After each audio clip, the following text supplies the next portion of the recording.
मंगेश साबळे मनोज जरांगे पाटलांच्या नावावर पैसे कमवताय काय? 25 लाखाच्या गाडीमध्ये मंगेश साबळे कसं काय फिरताय? नमस्कार मंडळी, स्वागत आहे आपलं ट्रेंड मराठी या लोकप्रिय चॅनलमध्ये। मंगेश साबळे यांनी स्वतःची गाडी विकून गावासाठी ॲम्ब्युलन्स आणण्याचा निर्णय घेतलाय।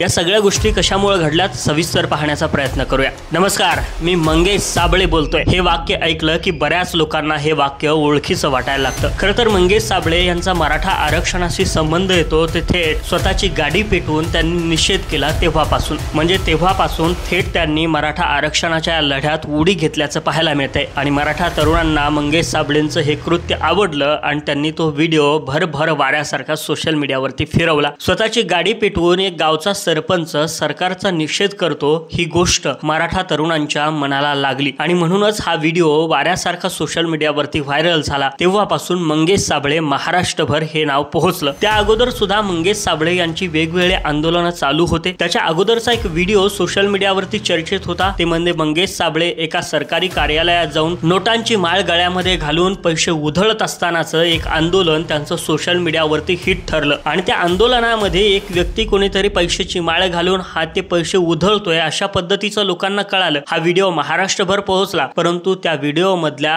व्यक्तीचं नाव मात्र त्यावेळेला पोहोचू शकलं नाही। मात्र ज्या वेळेला मंगेश साबळे यांनी स्वतःची गाडी पेटवून सरकारचा निषेध केला त्यावेळेला हे नाव महाराष्ट्रभर पोहोचलं आणि तेव्हापासून मंगेश साबळे यांनी थेट मराठा आरक्षणाच्या लढ्यात उडी घेतल्यासारखा प्रयत्न केला। त्यानंतर सदावर्ते यांच्या गाड्या फोडल्या, जिथं जमल तिथं मनोज जरांगे पाटलांच्या विचारांना समर्थन देण्याचं काम केलं। मात्र वेळोवेळी या अशा पद्धतीचं कृत्य करू नये अशा पद्धतीचं आव्हान मनोज जरांगे पाटलांनी केलं। मनोज जरांगे पाटलांनी लोकसभा निवडणुकीत निर्णय घेतला होता की लोक पाडायचे आहेत, ज्यांनी मराठा आरक्षणाला विरोध केला ती लोक पाडायची आहेत, मात्र स्वतःचे आपले मराठा समाजाचे उमेदवार उभा करायचे नाही अशा पद्धतीचा निर्णय घेतला। मात्र तरी सुद्धा मंगेश साबळे हे जालन्यामधून स्वतः लोकसभेसाठी उभं राहिले आणि इथूनच हे सगळं वातावरण खटकत गेलं। आणि एवढंच नाही तर जालना लोकसभा मतदारसंघातून मंगेश साबळे यांना 1.5 लाखापेक्षा अधिक मतदान पडलं आणि तिथला जो काही निकाल आहे तो उलथापालथ झाला। आणि या सगळ्या गोष्टी होत गेल्या। वारंवार त्यांच्या विरोधातल्या पोस्ट सुद्धा जरांगे पाटलांच्या टीम कडून पडत होत्या की बाबा मनोज जरांगे पाटलांचा आदेश होता की उमेदवार उभा करायचे नाहीये, तरी सुद्धा मंगेश साबळे उभं राहिले। मात्र हे सगळं वादंग तिथल्या तिथं मिटलं गेलं। मात्र या सगळ्या गोष्टीनंतर मंगेश साबळे यांच्यावरती वेगवेगळे आरोप लावले गेले की मंगेश साबळे मनोज जरांगे पाटलांच्या नावावरती पैसे काढतायत, पैसे कमवण्याचं काम करतायत। 25 लाखाच्या गाडीमध्ये मंगेश साबळे कसं काय फिरतायत अशा पद्धतीनं प्रश्न मंगेश साबळे यांच्यावरती उपस्थित केले। आणि याच प्रश्नाला उत्तर देत किंवा विरोधकांनी केलेल्या या टीकेवरती उत्तर देत मंगेश साबळे यांनी असा निर्णय घेतला की स्वतःची जी 25 लाखाची गाडी आहे ती गाडी विकून गावासाठी ॲम्ब्युलन्स मी आणणार आहे आणि 24 तासात या सगळ्या गोष्टी घडणार आहेत। स्वतःची 25 लाखाची गाडी विकून गावासाठी ॲम्ब्युलन्स आणणार आहे अशा पद्धतीचा निर्णय घेतला, कारण की विरोधक टीका करतायत, त्यांच्यावरती आरोप करतायत की जरांगे पाटलांच्या नावावरती मंगेश साबळे पैसे कमवण्याचं काम करतायत। आणि या सगळ्या गोष्टीला उत्तर देत मंगेश साबळे यांनी स्वतःची गाडी विकली आहे, 25 लाखाची ही गाडी विकली आणि गावासाठी ॲम्ब्युलन्स आणण्याचा हा निर्णय घेतलाय। मंडळी, या सगळ्या गोष्टीबद्दल तुमचं मत काय? तुम्हाला नेमकं काय वाटतं? नक्की कमेंट करून सांगायला विसरू नका आणि अशाच व्हिडिओसाठी आपल्या ट्रेंड मराठीला सबस्क्राईब करून ठेवा।